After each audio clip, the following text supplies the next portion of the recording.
fungus. Something that seems harmless as you wander aimlessly through the woods, seeing it patched on various trees and rocks on your path. But who's to say it couldn't become something more dangerous?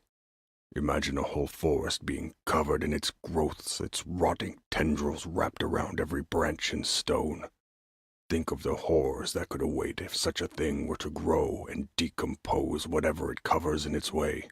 Those are the types of horrors you'll be seeing in this feature, as we see from a perspective of a man as they encounter such an event themselves.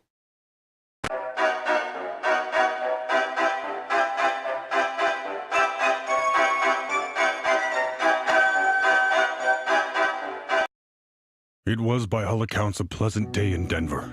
We had just recovered from a major storm, and for the first time in what felt like weeks, the sun was shining on our small town. I took the opportunity to survey the woodlands that lay just to the edge of town, curious for how well the landscape had coped with the harsh weather. To my surprise, it had held up well. An occasional toppled tree blocked the path, sure, and the trail was abnormally quiet, thanks to the absence of much of the local fauna, but that was expected. After a time, I came to a small, familiar stream. It looked so much like I remembered from my childhood, with the large tree collapsed across it, still rooted and living, despite being completely horizontal, and a small bridge overhead, which once had been wooden, but not at any point in my adult life, thanks to years of vandalism and decay. It was peaceful by that stream, and I simply sat on the capsized tree and appreciated the serenity of the scene for several minutes before something caught my eye. A strange moss or mold had grown along the bank, and on further inspection, the tree as well. I knew this as a sign that the stream had flooded in the storm, moistening the soil enough to support the new growth, or perhaps the foreign vegetation had been carried by the stream and deposited along the surface. This seemed likely, explaining the sudden bloom of a shocking amount of this bizarre plant. From afar, a few things were obvious. It had a vibrant yellow color, accented with red patches. It grew in isolated spots, varying from only 1 or 2 inches across to nearly a whole foot. Most peculiarly, it had strange growths from it, like small, thin stalks. Some looked like blades of grass, but others could nearly be mistaken for mushrooms. A closer look revealed a worrying fact about the strange substance. Each spot where it grew contained what I could only assume was a food source. In the smaller patches, this was the likes of a woodlouse or a large spider, but in larger patches, the likes of squirrels and mice were ensnared by the fungus membrane. I assumed this was the true cause of the sudden bloom. The sudden deaths of a large number of woodland creatures in the storm facilitated the growth of a decomposing fungus on a large scale. It made sense. What made less sense was the state of the animals. Some were completely skeletonized, while others had scraps of meat still clinging to the bones and almost indistinguishable from the thing consuming them. These were clear, and were these the only bodies entangled in that frightened flora, it could be assumed that it was a perfectly ordinary decomposer. The twitching insects and still struggling squirrels and mice in some of these piles begged to differ. I suppose an ordinary person would have left then, but I chose at the worst possible moment to stop being ordinary. I was reasonably familiar with the area. I had seen decaying animals consumed by vegetation, but I knew that there were no predatory plants in these woods. I opted to follow the trail of decay, and the withered husks led me along a winding, overgrown path through labyrinthine woods. The sky had grown dim as I wandered, finding animals as large as rabbits in piles of yellow ooze.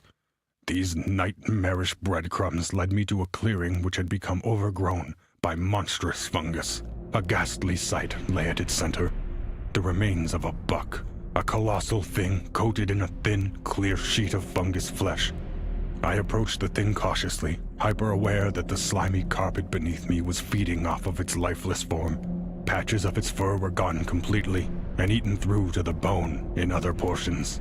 A large, silver blade was buried deep into its side, like Excalibur buried deep in stone.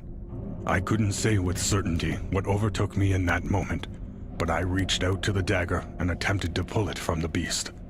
A quick, sharp tug only served to tilt the oddly shaped blade, twisting it inside the carcass.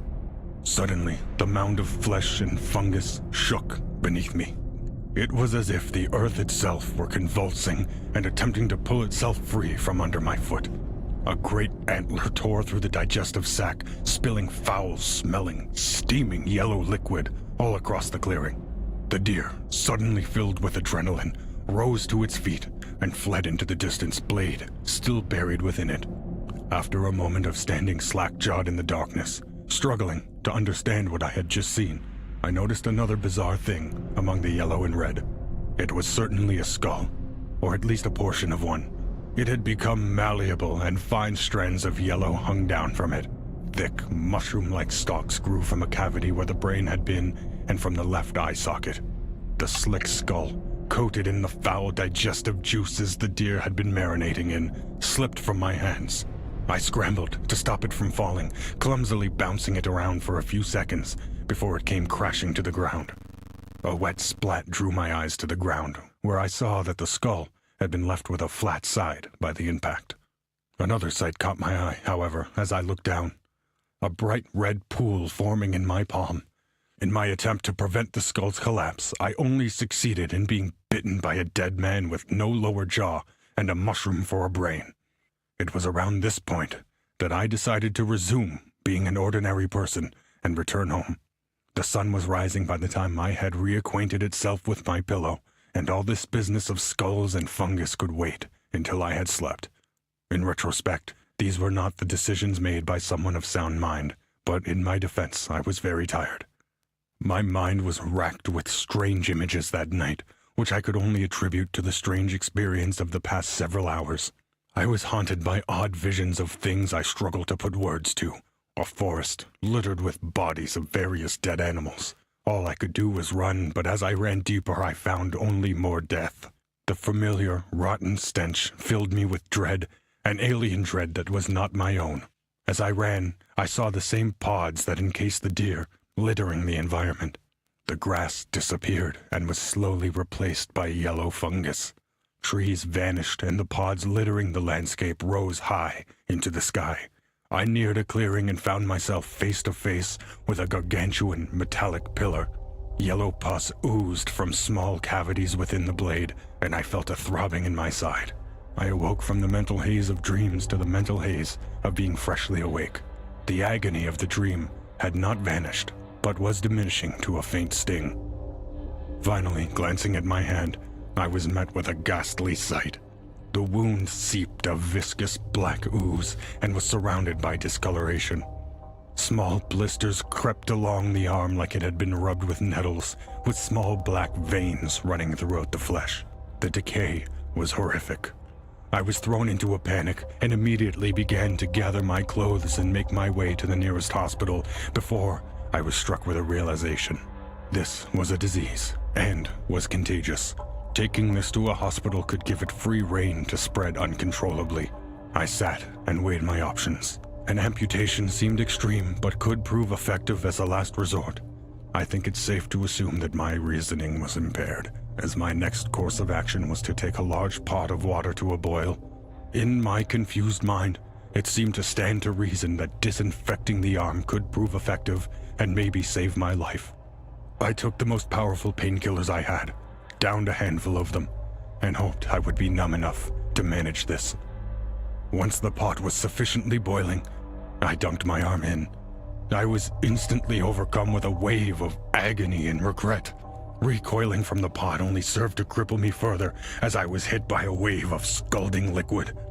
Bleeding and screaming, I dragged myself to the shower, where I managed to turn the water on and set it to extremely cold, before passing out. I was plagued by more strange nightmares in the hours I lay there unconscious. I was still in the woods, but I couldn't bring myself to run anymore. I limped through an alien landscape, no longer familiar. My sides stung immensely as I gazed up. Towering above the landscape, over all the yellow and red of the pods and the things digesting within them, was a colossal pillar of metal, a great blade buried in the flesh of the world. I felt in my side and gazed into the pool of digestive ooze pooling under my feet. An unrecognizable face stared back, covered in deep scars and a fine, yellow membrane. The distinct antlers were grown over with mossy flesh. I had ran and ran from this plague, but had gotten nowhere. It simply trailed along behind me. I looked to the towers of flesh that consumed everything I had ever known, the very forest I had called home. I spread this sickness. I had spread this corrupt flesh. I collapsed into the digestive puddle, and the familiar scene played out in my mind. He had tied me down. His form was cloaked, and he wore a mask. He spoke in foreign tongues and plunged his dagger into my side. I screamed, I howled and begged, but he was deaf to my cries. I felt the claws of some horrid thing inside me. The strange slime that seeped from the blade moved through me and over me purposefully, quickly coating me in a sack of flesh filling with foul ooze. I felt struggle outside the wretched sack as the one who condemned me to this was consumed too, as all would be soon. I awoke from the dream, questioning my sanity, but the returning agony of my seared flesh quickly took precedence. My arm had become completely necrotic and was not free of the infection. Stalks grew from the various patches of tissue that was still stable enough to support their growth. The yellow fungus had grown across my chest and consumed all of the flesh that had made contact with the water. I attempted to pull myself up, but found myself fastened to the tiles. The running water of the shower and rotting flesh of my burnt body provided a suitable medium for the growth of this despicable vegetable, which had grown along my wall and floor. After hours of helpless squirming under the cold water, I simply lay back and stared into nothingness.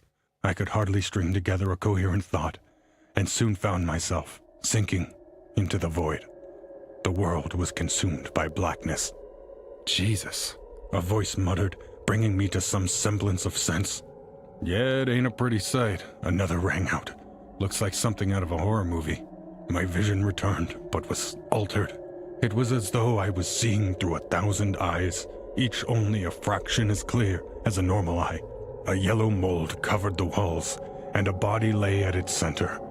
At my center, my own body. I had been consumed by the decay, my own remnants left rotting. 2 men stood before me, clad in full body suits and gas masks. Come on, one said. Let's get this cleaned up. The 2 shoveled and scratched at the tile and split my form apart. I felt my consciousness separate and rejoin as I was scooped and shoveled into a barrel-marked biohazard. I felt my bones drop on top of me. I felt a small sliver of myself stick to the suit of one of the men. Right now, I feel the flames of the incinerator that will consume me and relieve me of this fungus hell I've been entrapped in, and a single thought clouds my mind. Not of my demise, or of my family, but of the deer, of the memories it shared with me, and the grim vision it left. I think of the end.